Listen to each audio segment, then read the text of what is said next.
Good afternoon. Thank you for attending the Guardant Health Q3 2025 earnings call. My name is Cameron, and I'll be your moderator for today. All lines will be muted during the presentation portion of the call, with an opportunity for questions and answers at the end. If you would like to ask a question, please press star followed by 1 on your telephone keypad. And during the Q&A session, we ask that you please limit yourselves to one question. Again, during the Q&A session, we ask that you please limit yourselves to one question. And I would now like to pass the conference over to your host, Zarek Rashid with Guardant Health. You may proceed. Thank you. Earlier today, Guardant Health released financial results for the quarter ended September 30th, 2025. Joining me today from Guardant are Helmy Eltoukhy, Co-CEO, Amir Ali Talasaz, Co-CEO, and Mike Bell, Chief Financial Officer. Before we begin, I'd like to remind you that during this call, management will make forward-looking statements within the meaning of federal securities laws.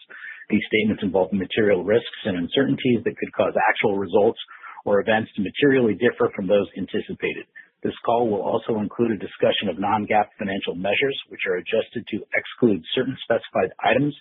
Additional information regarding material risks and uncertainties, as well as the non-GAAP financial reconciliation to most directly comparable GAAP financial measures, are available in the press release Guardant issued today, as well as in our 10-K and other filings with the SEC.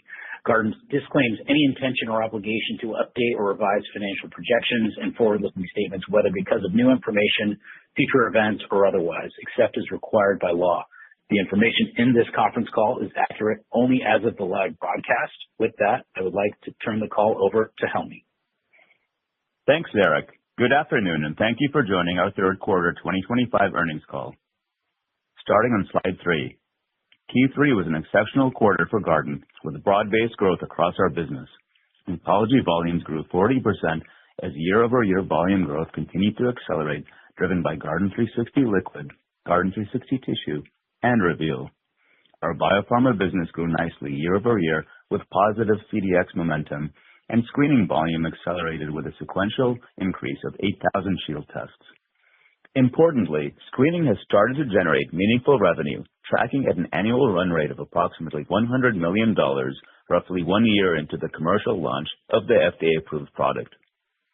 Overall, we are very pleased with our performance this quarter, delivering 39% year-over-year revenue growth and crossing over $1 billion in annualized revenue for the first time. Excluding screening, we reached a major milestone, with the rest of the business becoming cash flow positive 1 quarter earlier than expected. Indeed, this quarter sets us up very well to deliver on the long-term plan that we laid out at our Investor Day last month. Lastly, we recently surpassed 1 million cumulative clinical patients tested by Guardant, and as such, we want to highlight one of these patients with a story that captures the profound impact our tests are having in everyday clinical practice. A 67-year-old man had gone unscreened for colorectal cancer for several years, despite his physician offering colonoscopy or stool-based tests annually beginning in 2021. Each time, the patient declined to be screened. In December 2024, the physician ordered a Shield blood test, and the patient agreed to complete the blood draw during the same visit. The result came back positive. When his physician explained that a positive Shield result required a follow-up colonoscopy, the patient agreed to have the procedure despite previously resisting. The colonoscopy was performed in January of 2025, revealing colorectal cancer. The patient quickly began treatment, and at his most recent follow-up, he had successfully completed therapy and was doing well. This is a powerful example of how the Shield blood test can remove barriers to screening, provide a more pleasant and convenient option for patients, and ultimately improve outcomes. Now turning to top-line performance in slide 4, Q3 revenue grew 39% year-over-year to $265 million, with strong performance again across our oncology, screening, and biopharma and data businesses. Taking a closer look at our oncology business on slide 5, oncology revenue increased 31% to $184 million, and oncology volumes increased 40% year-over-year to approximately 74,000 tests in the third quarter. Turning to slide 6, we have seen a clear acceleration in volume since July of last year, following the introduction of Guardant360 Liquid on our Smart platform. Since then, we have launched 2 additional waves of applications, driving 5 consecutive quarters of accelerating volume growth, and we look forward to future waves of smart app introductions developed through the power of Infinity AI to help fuel future growth. In addition to Guardant360 Liquid, Guardant360 Tissue and Reveal volumes also experienced strong year-over-year growth. Moving on to slide 7. As a reminder, our Infinity AI learning engine applies AI across our data treasury of over 1 million patient samples, including more than 350,000 epigenetic profiles across more than 100 tumor types to bring powerful insights and new products to market faster than ever. Infinity AI enables higher resolution mapping of tumor biology, giving rise to not only entirely new products in the clinical business, but novel signatures for faster drug discovery relevant to our biopharma business and new commercial insights and decision support tools. Turning to slide 8. To date, we've launched 15 groundbreaking smart apps on Guardant360 Liquid, with dozens more in development that will roll out across Guardant360 Liquid, Tissue, and Reveal. Each new application builds towards what we see as a GPS for cancer care, guiding physicians with the right insights at every step of the patient journey. We believe these applications not only significantly expand the clinical utility of Guardant360 Liquid, but further extend our technical leadership in the liquid CGP market. Looking more closely at some of the recent highlights within our oncology business on slide 9. Guardant360 volume grew exceptionally, with more than 30% year-over-year growth. Guardant360 Tissue also had a great quarter, showing strong year-over-year acceleration following the major product upgrade released in the second quarter. Once again, Reveal contributed very nicely and continues to be our fastest-growing oncology product. In addition to the strong performance, we recently reached a major milestone with submission of our PMA application to the FDA for Guardant360 Liquid. This submission has potential to streamline Guardant360 Liquid with a single flagship FDA-approved liquid biopsy for therapy selection, simplifying our portfolio, accelerating adoption, and further strengthening our leadership in this space. In addition, FDA approval would lay the foundation for ADLT designation, which is an important mechanism for capturing the appropriate value for our expanded test offering in the future. We had a strong presence at ESMO 2025 with 15 abstracts spanning the cancer care continuum, from MRD detection and recurrence monitoring with studies such as Pegasus to advanced stage tumor profiling and therapy response assessment. For Reveal, we're making great progress with data generation and publications.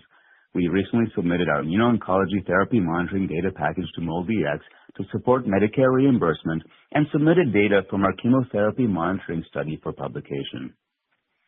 Turning to slide 10 to take a closer look at our Reveal data pipeline. Over the last few months, we've made significant progress in MRD, generating and publishing compelling data across multiple cancer types. Earlier this year, we achieved Medicare coverage for CRC surveillance and have since submitted dossiers for breast surveillance and, as I just mentioned, for immuno-oncology therapy monitoring.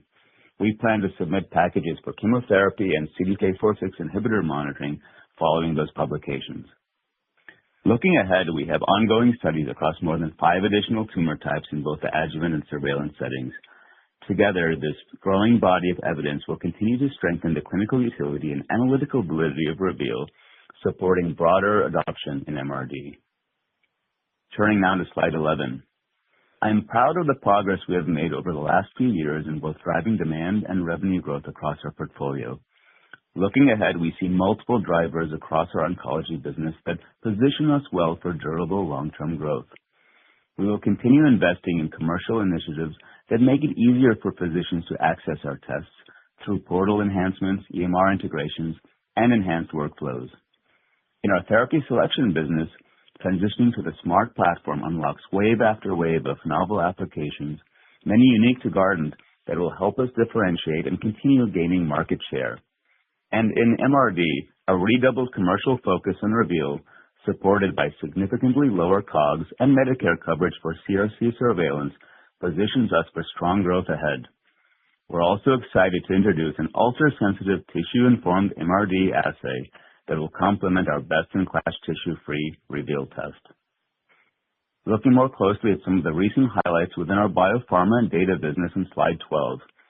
we delivered another strong quarter with third quarter revenue growing 18% year-over-year. We continue to deepen our relationships with large pharma and had 2 additional companion diagnostic approvals in Q3. In late September, Guardant360 CDx received FDA approval as a companion diagnostic to Enlurio for the treatment of ESR1 mutated advanced breast cancer. This marks the second FDA-approved indication in breast cancer and the 6th overall CDx claim approved by the FDA for Guardant360 CDx. We also received regulatory approval in Japan for Guardant360 CDx as a companion diagnostic to Enhertu for non-small cell lung cancer patients with HER2 mutations. We now have 23 total CDx approvals across biomarker and tumor types. Our robust and growing pipeline of partnerships ensures that near-term revenue visibility remains high. With that, I will now turn the call over to Amir Ali for an update on screening. Thanks, Helmy. Moving on to slide 13. We delivered $24 million of Shield testing revenue in Q3, driven by approximately 24,000 tests. It's been incredibly rewarding to see Shield volume take off and hear story after story of patients positively impacted by this pioneering test, such as the story Helmy highlighted at the beginning of our call. Now, turning to slide 14 to take a closer look at screening highlights for the third quarter of 2025. Starting with CRC screening. Given the strong performance and growing demand, we have accelerated the building out of our commercial infrastructure beyond our original plan. In addition, the breakthrough nature of the Shield brand has provided us with strategic partnership opportunities, including our recently announced collaborations with Quest Diagnostics and Path Group. Shield continues to generate strong demand from both patients and physicians with high adherence rates. As exemplified by the patient story we shared earlier, we are seeing Shield tests get completed, with blood samples received for more than 90% of ordered cases. This demonstrates the simplicity of Shield as a routine blood test for CRC screening that can be implemented into routine PCP practice. We are encouraged by the performance of our Shield CRC V2, which demonstrated solid clinical performance with improved sensitivity for stage 1 colorectal cancer. Turning to our multi-cancer initiatives, we are very excited to announce that Shield Multi-Cancer is now available nationwide through our clinical data collection initiative. At our Investor Day last month, we shared strong real-world performance data for Shield MCD from a study of 9,251 individuals. Specificity was 99%, consistent with earlier NCI findings, and positive predictive value was 41%, meaning that when Shield MCD is positive, there was a 41% likelihood of cancer being present. Lastly, we are proud to partner with the American Cancer Society and look forward to ensuring that everyone has access to convenient and timely cancer screening so we can detect cancer earlier and provide opportunities for better outcomes. Taking a closer look at our recent strategic partnerships to scale our commercial infrastructure on slide 15. First, we were very excited to announce a strategic collaboration with Quest to expand and accelerate Shield access more broadly in the U.S. Quest's provider clients will be able to order Shield tests and receive the results directly through the Quest connectivity system. We believe this strategic collaboration is valuable in 2 ways. First, it enables a better ordering experience and brings forward our nationwide EMR strategy by several years. This will give us immediate connectivity to 650,000 clinician and hospital accounts in the Quest system. We believe this accelerated connectivity will drive our scale. We will also have access to deep logistical infrastructure, including 2,000 patient service centers and 6,000 in-office phlebotomists in the United States. Second, Quest promotional activities using their nationwide field force in combination with our own multi-100-person sales force will further strengthen our competitive position in the primary care market. Quest's national commercial sales team will proactively educate primary care physicians and OBGYNs about the Shield test, accelerating awareness and adoption among their ordering providers. We expect Shield to be available for physician order through Quest in the first quarter of 2026. We will continue to process all Shield tests and control client services and billing and reimbursement operations. In addition, We recently announced our partnership with Path Group, which expands Shield's reach to more than 250 health systems across 25 states, representing another exciting accelerator for physician and patient access. We are looking forward to seeing the positive impact of our growing commercial infrastructure in 2026 and years to come. We also remain confident in the potential inclusion of Shield in the American Cancer Society guidelines in the near future, which should be a catalyst for broader patient access. Moving on to slide 16. Our goal has always been to detect many cancer types early when they are most treatable. With that in mind, we developed Shield as a multi-cancer detection platform. Turning to slide 17. And as I mentioned earlier, we have now broadened access to Shield multi-cancer detection. In order for a patient to access this result report, their physician will need to opt in to receive the multi-cancer report, and the patient will need to authorize the release of medical records to Guardant Health. We successfully piloted this workflow in several accounts, and following overwhelming positive feedback from physicians and strong participation by patients, we expanded this offering nationwide. Moving on to slide 18. The launch of this initiative establishes a scalable platform for clinical data generation, enables assessment of the utilization of MCD results in patient care, and provides a new avenue to expand patient access to multi-cancer detection, bringing this important innovation to a broader population.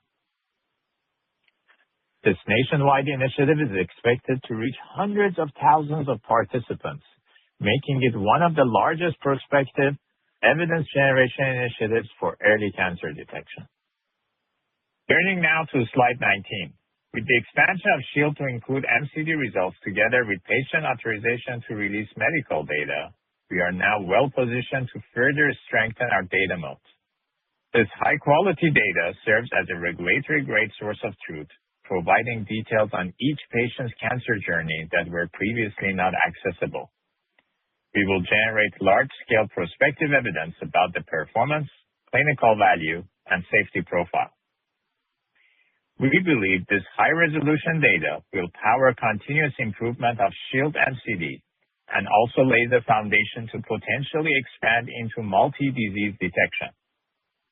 With that, I will now turn the call over to Mike for more detail on our financials.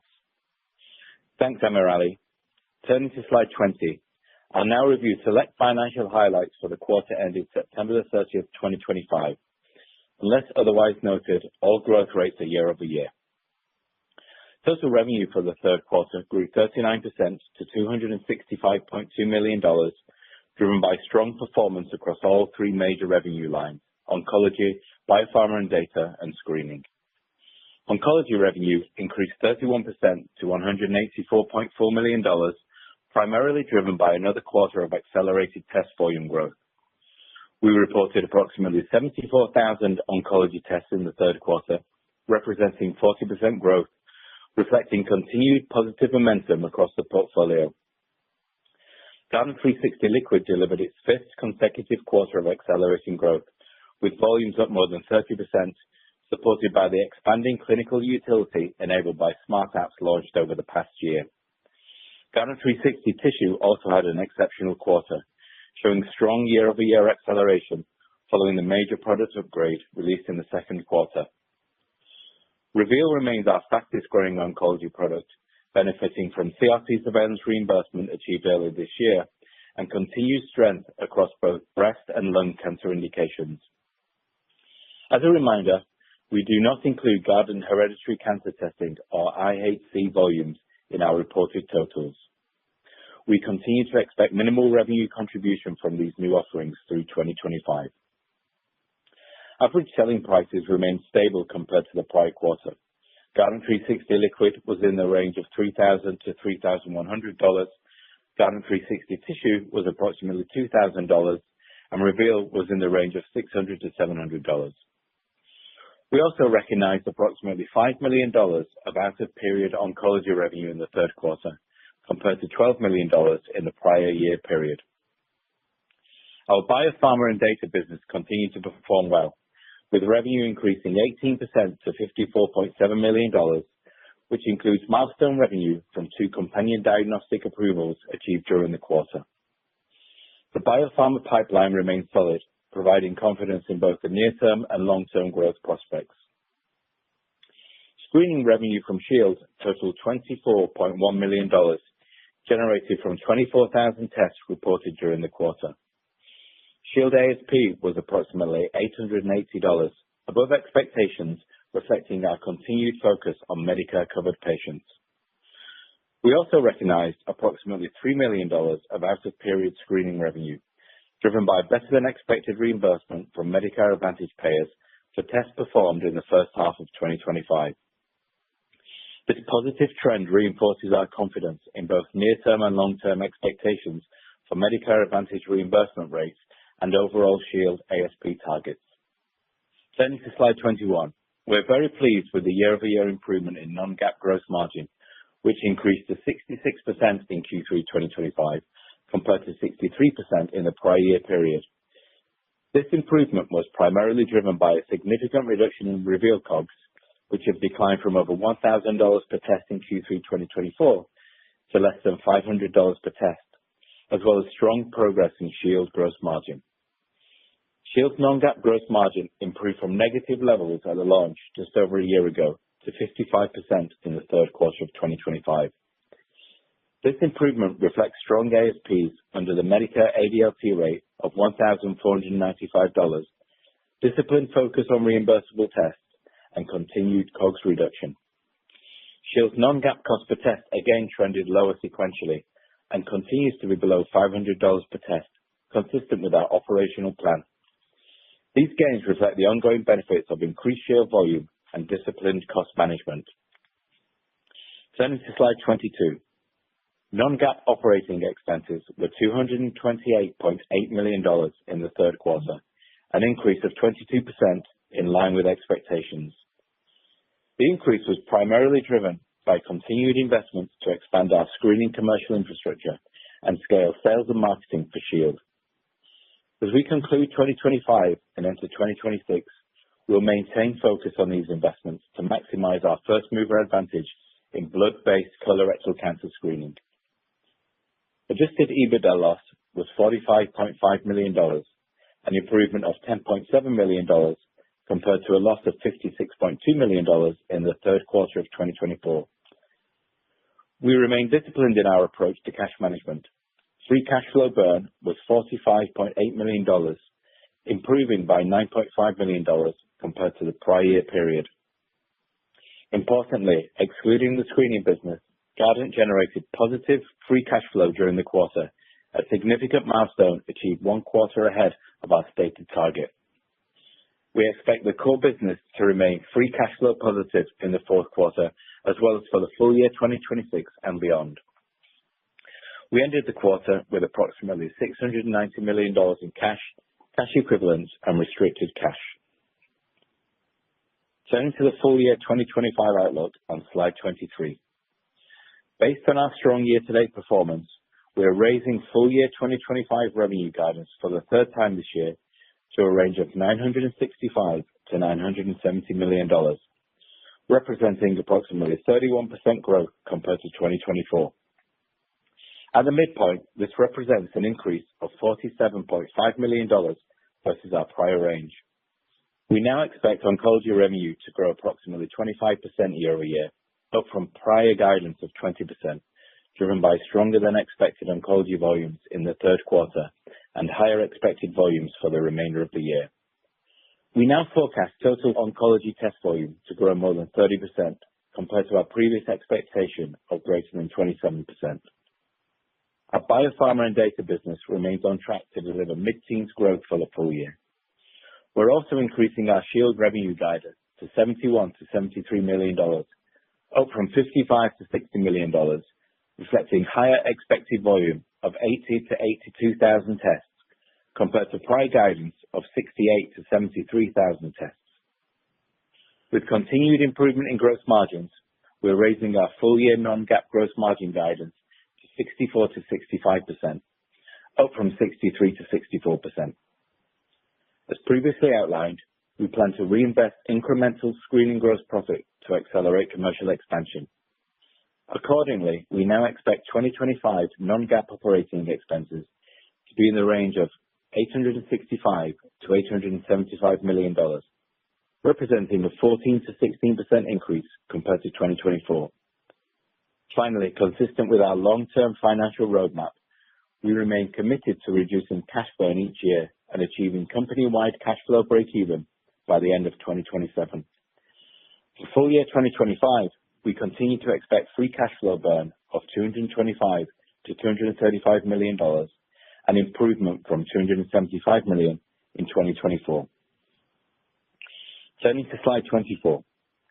We began 2025 with an ambitious set of strategic and operational objectives. Through our strong execution, we've delivered on nearly all of them, and we expect continued momentum as we close out the year. Our progress this quarter positions Guardant for sustained success in 2026, with continued oncology volume growth and strong Shield adoption. With that, we'll now open the call for questions. Thank you. We will now begin the Q&A session. If you would like to ask a question, please press star followed by 1 on your telephone keypad. If you'd like to remove your question, press star followed by 2. Again, to ask a question, press star 1. And as a reminder, if you are using a speakerphone, please remember to pick up your handset before asking a question. And during the Q&A session, we ask that you limit your questions to 1 question. Again, during this Q&A session, we ask that you limit yourselves to 1 question. And we will pause here briefly as questions are registered. The first question comes from the line of Bradley Bowers with Mizuho. You may proceed. Hey there. Thanks for the question. A strong performance across the businesses, but I'm going to focus on Shield here. I was wondering if you could walk us through kind of the Shield ASP dynamics exiting the year. Continued strong pricing, I don't think it's surprising given the ADLT pricing, but that $900 we're kind of exiting the year at. It's supposed to walk down to $700 by 2028. I know there's some mixed implications there, but is it kind of a steady degradation? Is there a fallout expected as ADLT pricing kind of rolls off the initial phase at the end of this year? Any color on the phasing of that would be helpful. Thank you. Yeah, Brad, this is Mike. I can take that. Yeah, I mean, to break down what's in the Shield ASP, we have the Medicare rate at $1,495 that came into play at the start of the second quarter. We're also receiving, really good payment from Medicare Advantage payers, and so when they're paying us at this $1,495 rate also. And at the moment, the majority of our volume is skewed towards Medicare Advantage, and then we have a tranche of commercial patients, and we're effectively getting paid more or less zero for those. And so, as we look at over the next few years, we're very confident in the $1,495 rate, ADLT rate going forward. And in fact, we've just submitted our package back to Medicare on the data submission of the pricing over the last 6 months, and that should help us maintain this $1,495 rate now, at least for the next 2 years. And going forward, also, we expect, Medicare Advantage to continue to be strong. In fact, we would hope that it can get stronger than where it is today. The fluctuation over the next couple of years is going to be the percentage of commercial payer patients that we have and how quickly we can ramp up the commercial reimbursement there. And so, we're assuming in 2028, there's just a higher proportion of commercial patients in the mix, and it's going to take us time to sort of establish that reimbursement rate. But, overall, we're really happy with where the ASP is today, and we think it, bodes well for as we go into 2026 and beyond. The next question is from the line of Doug Schenkel with Wolfe Research. You may proceed. Hey, good afternoon, and thank you for taking my question. So another question on Shield. You mentioned at the Investor Day, and as well as in your prepared remarks, that potential ACS guideline inclusion later this year could set the stage for commercial coverage in, I think, at least 10 states. And we believe Anthem and other large blues are watching closely. So to the best of our knowledge, ACS concluded their CRC screening guideline review earlier this month. with that in mind, is guideline inclusion at this point a real possibility by year end with ACS? And then once guidelines are in place, how long do you think it's going to take for that to translate into you actually getting paid? And then the final component of the question is, beyond those initial 10 or so states, there are other states like Florida and Louisiana where mandates have been brought in to include ACS as well as NCCN in addition to USPSTF. So if we think about that broader universe of states, which I think maybe gets you closer to 17, is it likely that reimbursement could occur not just in the initial 10, but closer to 20 over the next year or so? Thank you. Thank you, Doc, for your question. Yeah, based on what we know, it appears that ACS research team is almost done with their work, so we remain confident about this potential for Shield to be included in near future. We are monitoring the situation very closely, but we are very optimistic about that. In terms of the guide, it's not part of this year guide. We are not counting on any kind of upside associated with the ACS guideline. And, it's going to take some time. When we go into the guideline, it gives us initially some upper hand, and it should have a strong, it should have a positive impact on our appeal success rate initially. And then at some point, that would result into product coverage and contracting successes. I'm proud of what our team has achieved so far on trying to broaden access to Shield. You notice Florida now, through consortium of, supporters of making sure that innovative technology become accessible. Now, for instance, Medicaid patient population in Florida have access to tests like Shield, and we are very proud of that. And in general, we are very pleased with some of the positive and regular dialogue that even we have with the administration about their priorities around cancer screening, around prevention, around making America healthy. And I'm excited. That looks like both President and Secretary are looking for ways to see how maybe the rate of cancer can get reduced in the country and how could we try to bring innovations to patients in a faster way. But we'll see what happens, but obviously we are not counting on any of those successes in our guide at this time. The next question comes from the line of Puneet Souda with Leerink Partners. You may proceed. Yeah, hi. Thanks for taking my questions. Really impressive quarter here and really strong guide. If I may, Amirali, first one on Shield. It just growth is accelerating on volumes, rightfully so, new product, and ASP is also up. How should we think about 2026 growth for Shield and any early reception details that you can talk about on the MCED side? What's sort of the early attach rate? And for Helmy, it's been almost a decade since you launched G360 when it appeared on the market for the first time. It's really impressive to see 10 years later, this product is growing 30% plus. Maybe just talk to us about what's behind that and how should we think about the growth going forward here for the liquid G360, which has been impressive. Thank you. Maybe I make the Shield part quick so Helmy can talk about the oncology side. So as you've seen, we consistently raised our outlook throughout this year. We are very pleased with what we are seeing, the momentum that we are seeing. We want to be thoughtful and not get ahead of our skis. So, I think still it's too early for us to comment about 2026. At the right time, we will talk about it, but we continue to be very confident about the long-term, outlooks that we shared in our investor day.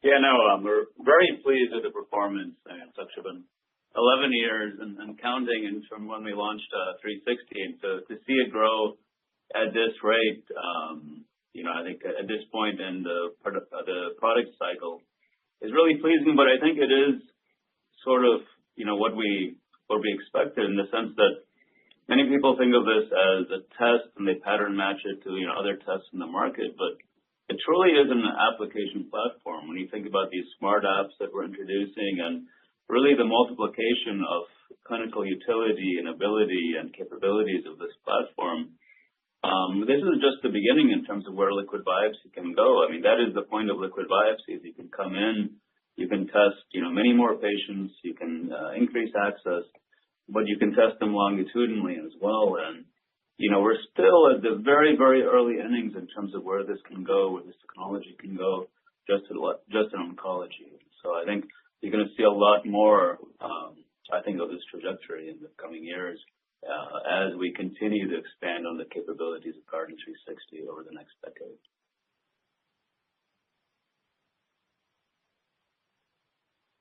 Next question comes from the line of Subbu Nambi with Guggenheim. You may proceed. Hey guys, thank you for taking my question. If we were to put a timeline to NCD FDA approval based on Shield trajectory next year, would FDA submission for NCD in late 2027 be a reasonable expectation? For NCD, we just actually brought an access and we just actually started getting access to this kind of clinical data that I talked about during our investor day and the prepared remark. So we need to monitor it and see how quickly we can build that evidence. But we are very optimistic that potentially through the way that we are doing, we can get access to hundreds of thousands of patient data and monitor actually the impact of MCED testing in the clinical value, performance, safety. It's still too early for us to specifically put a timeline for FDA approval, but we would monitor the situation closely, and as we get more confidence, maybe we can talk about it at the right time. Perfect. Thank you, guys. The next question comes from the line of Patrick Donnelly with Citi. You may proceed. Hey guys, thank you for taking the questions. Helmy, maybe one for you on Reveal. I know in the past you've talked about driving the test per patient higher.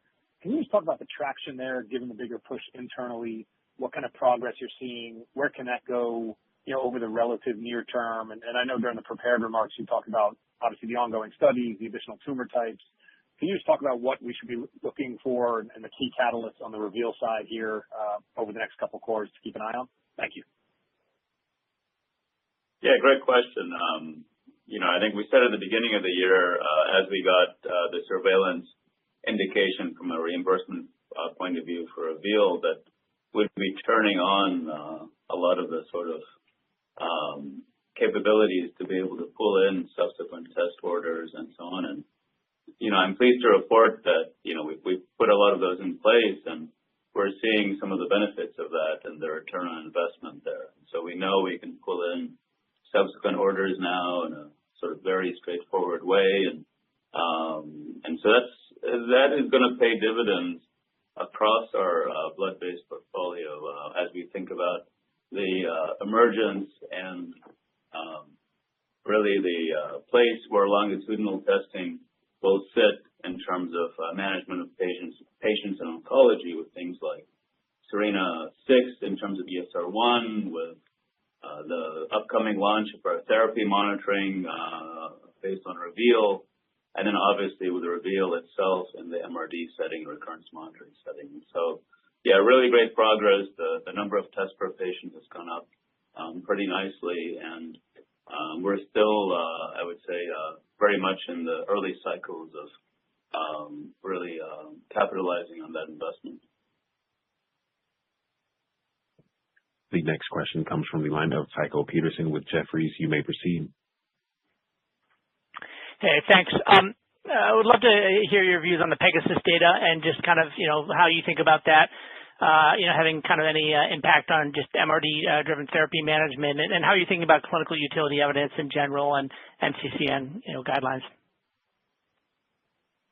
Yeah, Pegasus was a really interesting study. It was a phase 2 signal finding study. And, I think there are a few things that showed that I think, were exciting to me, which is the fact that you could spare something like 75% of patients from chemotherapy, which meant, a huge reduction in terms of neurotoxicity and other toxicities related to such really harsh chemotherapy. And so I think, Pegasus was based on our previous version of Reveal. And so I think we're really looking forward to Track C, which is based on a newer version. And really the field, having larger data sets to really understand exactly, where the thresholds should be in terms of, escalation and de-escalation in terms of patients. But, I think it's clear that I think there can be a lot of benefit by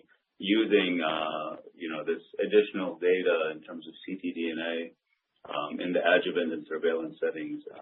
But I think this is a good foundation and one that we can build on as we continue investing in both clinical validity and clinical utility studies around our Reveal platform. The next question comes from the line of Bill Bonello with Craig-Hallum. You may proceed. Hey, guys. I just want to push a little deeper on Sunit's third question about the growth in Guardant 360. Could you just give us some sense today? I mean, if we think about, what's out there that's driving, there's the underlying growth, there's the fact that you are probably taking share, but I'm also curious about sort of where we stand today in terms of, a paradigm shift to liquid first, or perhaps to combination testing with liquid and solid tumor, and then, to what extent we are seeing some of the repeat testing that you're talking about, or the use of 360 for monitoring. Just trying to get a sense of, what inning we're at in terms of some of these new growth drivers and how much of that is still in front of us. Yeah, great question. So, we're still very early, even in the penetration of liquid biopsy in terms of, one test per lifetime.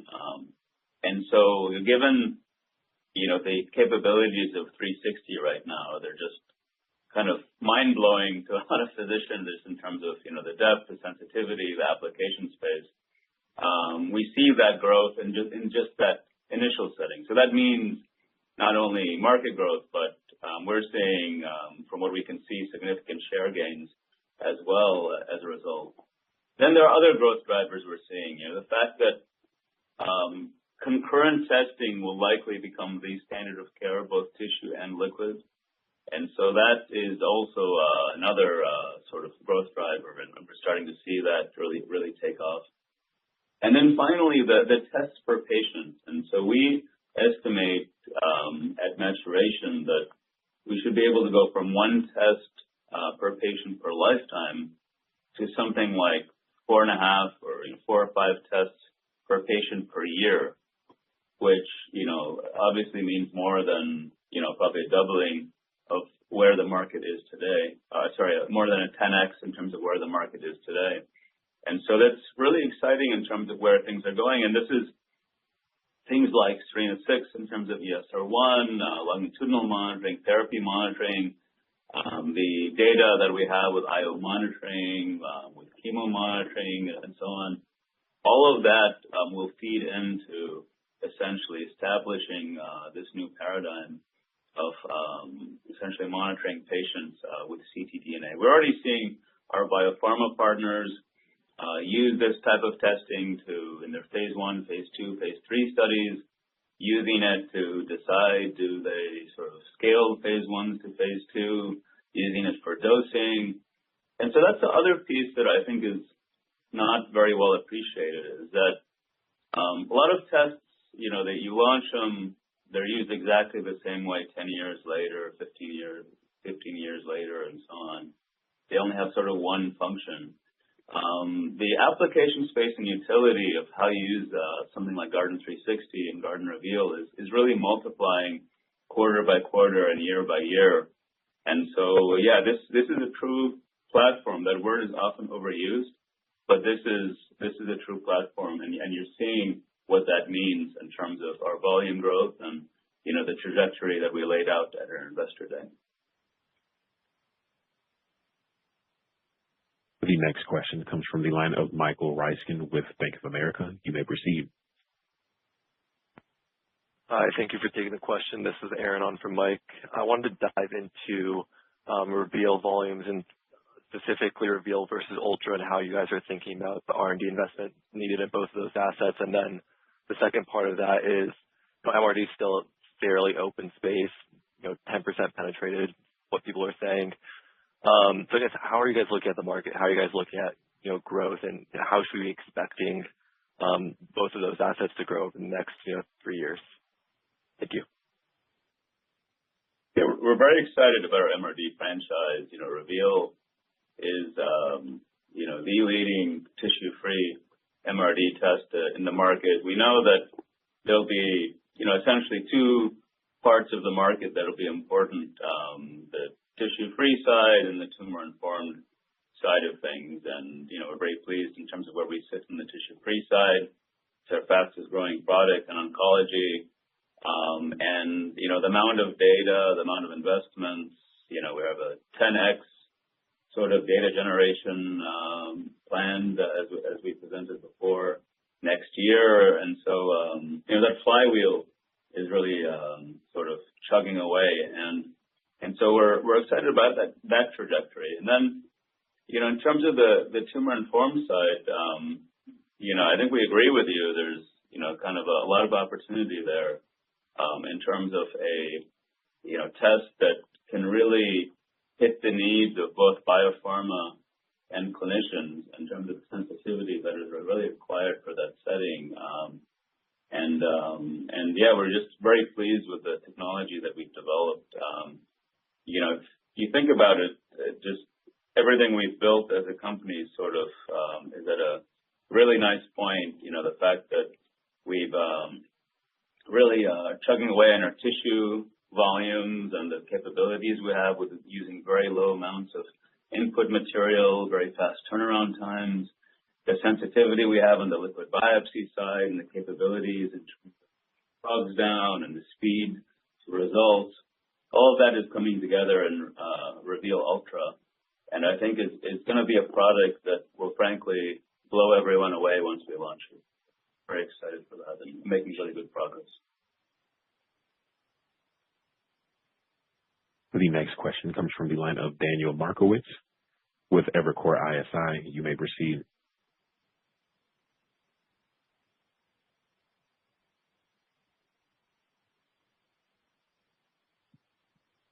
Daniel, your line may be muted.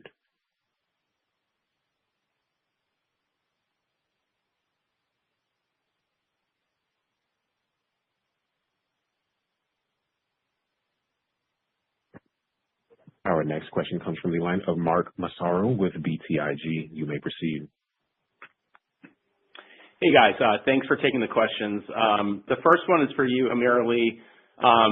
Just looking at the Shield, it's great to see this trajectory.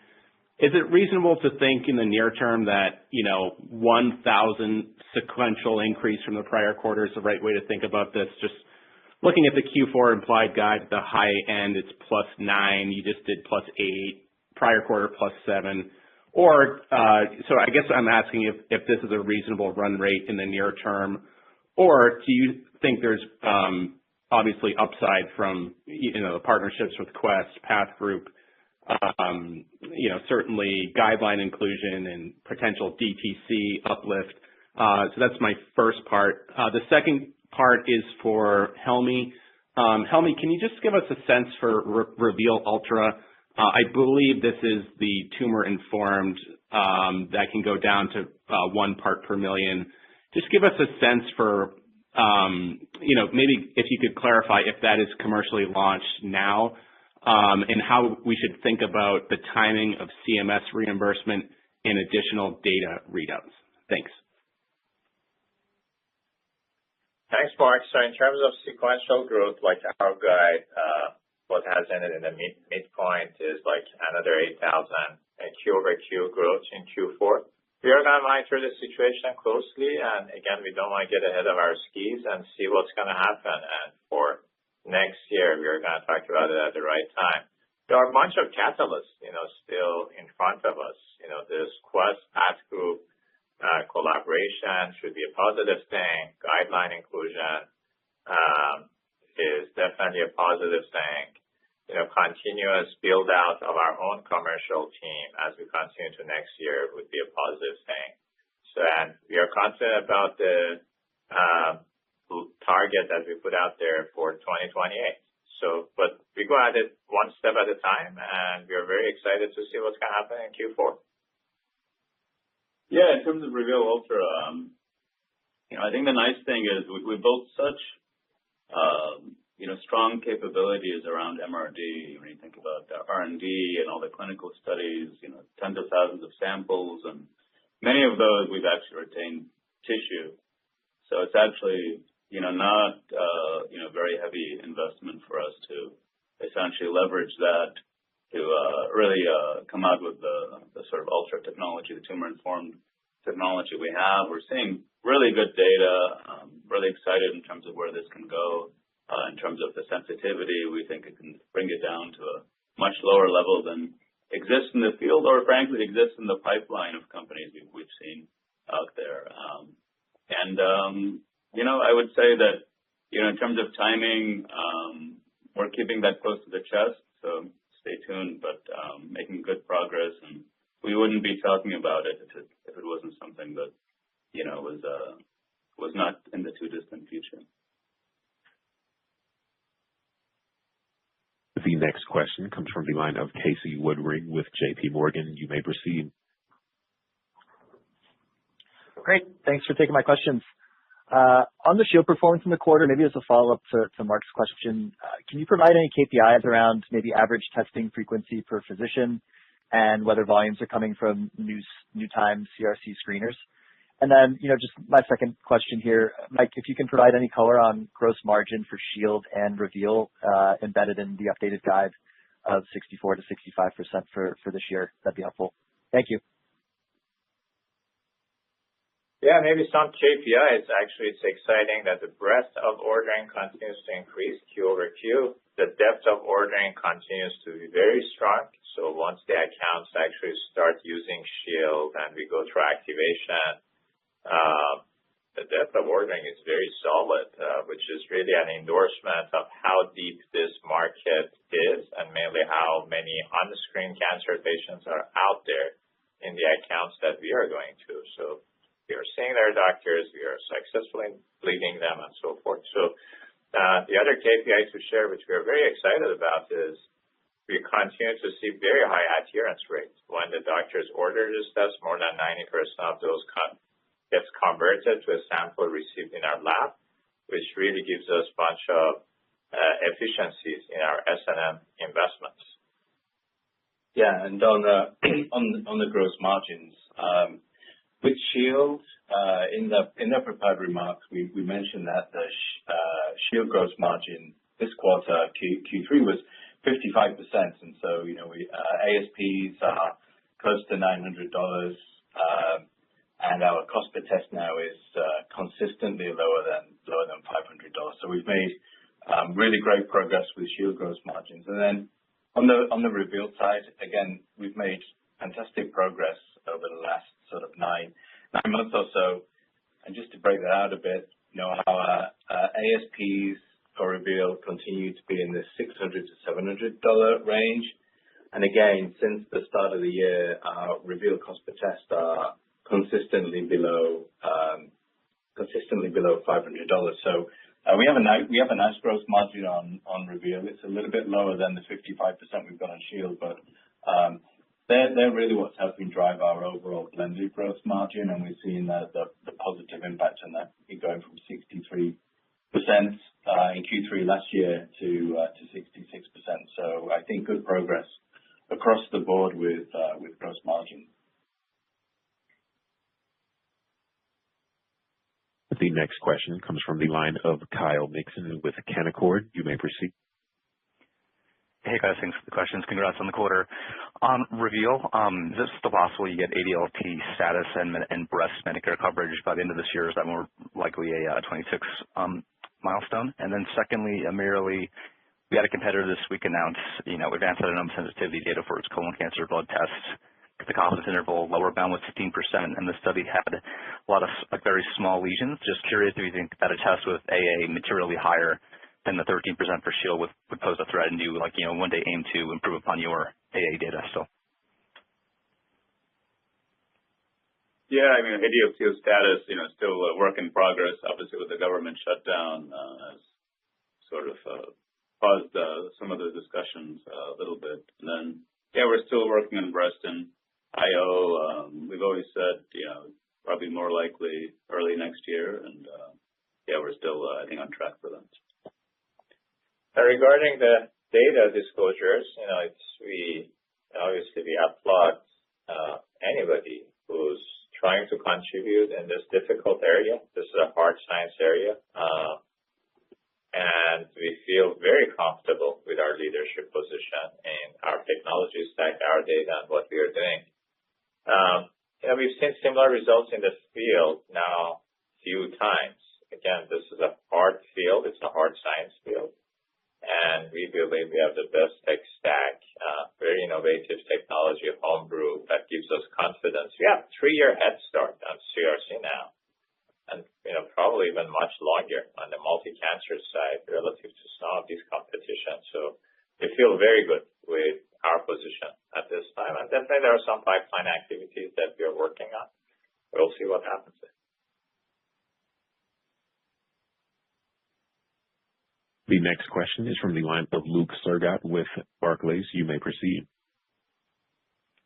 Great. Thanks for the questions. Just wanted to touch here on the step up in OpEx that you guys have for the year and implied in 4Q, and really just kind of dig in where that spend, the incremental spend is going, and where you guys think from a S&M perspective, where you guys want to exit the year as a number of reps as you think about Shield and oncology and Reveal, and kind of how that if you're able to pull forward any of those costs given the success you've had in some of these some of the other launches. Yeah. I mean, for the OpEx step up, it's pretty much all in the sales and marketing line. I think we've been consistent throughout the year, whereby we said we're going to be reinvesting any incremental gross profit in screening back into the sales and marketing line to really drive that commercial build out. So and we'll continue to do that. I think it's the biggest focus for us as we look to scale. We said on the screening side, we've now got over 250 salespeople out in the field. So that's a significant ramp up during the year, and we'll continue to look at how we build that out. On the oncology side, it's a little bit larger than that, and we've got a very sort of well built out commercial infrastructure with oncology. But yeah, as we look forward and go into 2026, I think you should expect to see a similar ramp in the sales and marketing line. We're very focused in the R&D line and the G&A line at keeping them relatively flat. And so I think, that's the plan for the next 12 months. The next question comes from the line of Dan Brennan with TD Cowen. You may proceed. Great. Thank you. Congrats on the quarter.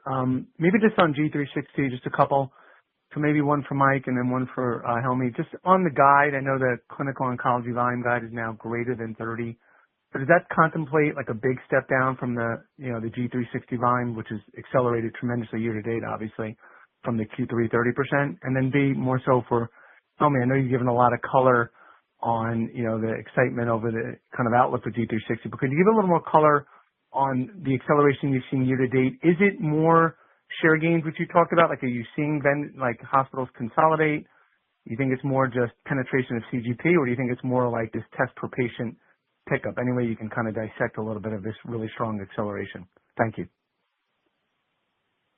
Yeah, maybe I'll just start on our Q4 guide. So, we had a great Q3. I think, our guide for Guardant 360 volume and for overall oncology volume, it implies sequential growth in Q4. It implies a very strong year-over-year growth in volume. So yeah, if you back into it, it's over 30% year-over-year growth in Q4. So I think, we've just continued to expect the momentum that we saw in Q3 continue into Q4. So I think for us, things are looking very, very strong as we get towards the end of the year. Yeah, in terms of growth driver, I think what you're seeing really is the fact that it's just a very compelling test from a value proposition. So I think a lot of what you're seeing is some of the share gains, from the sort of other tests in the market from other hospitals and so on. So that's been exciting. We're seeing a little bit of the sort of increase in testing in terms of longitudinally, but I would say that's a very minor part. I think that's still that's still another major growth catalyst for us in the future that we haven't really tapped into. And then third piece is, this test has so many capabilities, things like being able to determine the type of cancer, what someone has a cancer unknown primary, subtyping.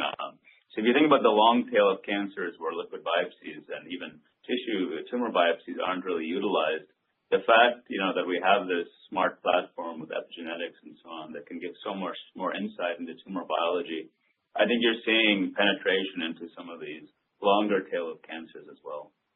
One more question, please, Cameron. Our last question comes from the line of Dan Arias with Stifel. You may proceed. Yeah, good afternoon, guys. Thanks. Helmy, I just wanted to go back to Reveal. Can you maybe talk about where things are on the commercial side when it comes to reimbursement in colorectal? What's a good ballpark number at this point for just the percentage of tests that are getting paid for? I guess stage 2 and 3 patients would be the right subpopulation to ask about there. But I'm really just trying to understand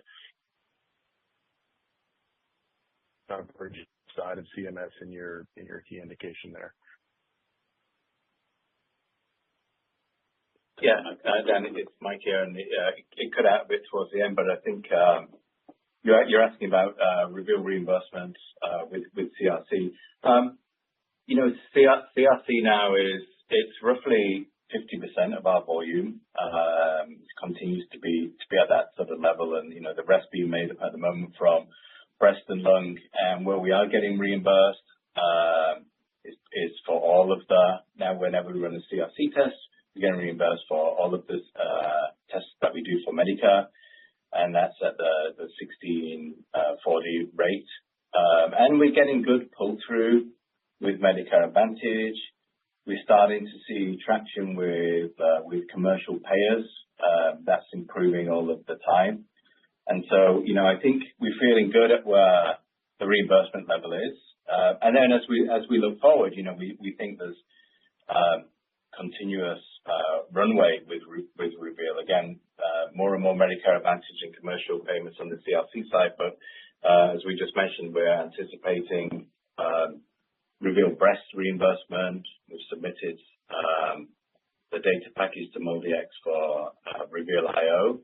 And so hopefully going forward, we're getting incremental Medicare reimbursement and incremental reimbursement from all of the payers as we move into 26. That was our last question. That concludes today's call. Thank you for your participation and enjoy the rest of your day.